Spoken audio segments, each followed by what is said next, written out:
Through my late teens and early 20s, I was involved in a 10-year relationship that was very dysfunctional.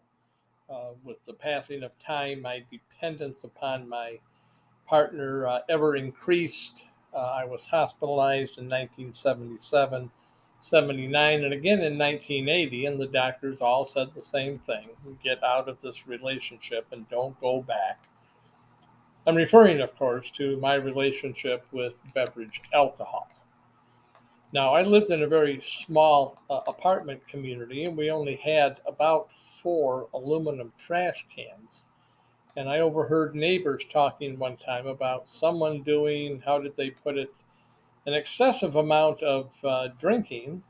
And so I knew I could no longer dispose of my empty bottles in the community trash bin. So I began lining my apartment walls with my empty bottles. This went down the hallway from the living room, made a left hand turn at the linen closet, jumped across the hallway to the bedroom, around the perimeter of the bedroom, uh, behind the bed, under the bed, into the closet, on the shelves, in the cabinets on either side of the closet, back out into the hallway and around to the living room. And then when that was full, of course, I started a second row. Now, I have no idea how many leftover bottles I had, but I do remember when I went into treatment for my alcoholism in 1980 in Lansing. My brother Jim and his wife said they would go clean up.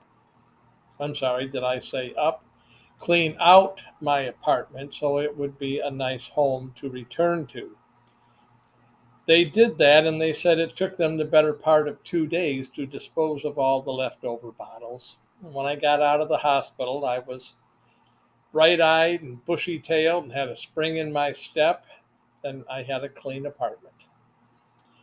Good Catholic boy that I am, and having undergone quite a drastic reduction in weight, I decided it was time to donate some of my clothes to the St. Vincent de Paul Society.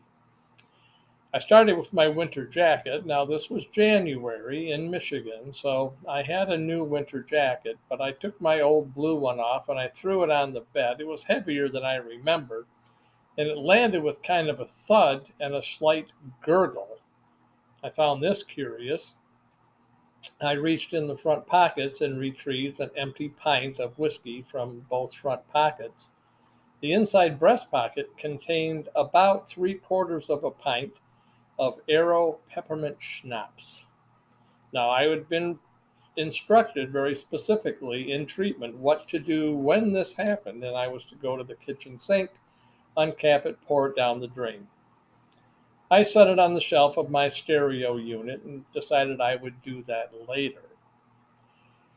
I found more empty bottles in my winter boots, my other suit coats, my other pants and things where I had stashed bottles, and I had again about three paper grocery bags of continued leftover bottles.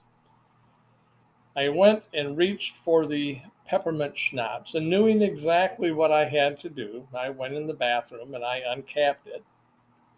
I smelled it, and I took a long pull off that bottle, and my God, did that taste good. Two more long pulls, the bottle was empty.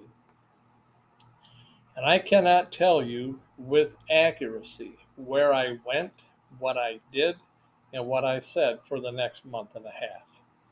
As I had been taught in treatment, when I sit on the railroad tracks and the train comes, it's not the caboose that does me in, it's the engine. If you don't take the first one, you're going to be okay. Apparently, the lesson I learned is that some leftovers do not need to be consumed. Thanks.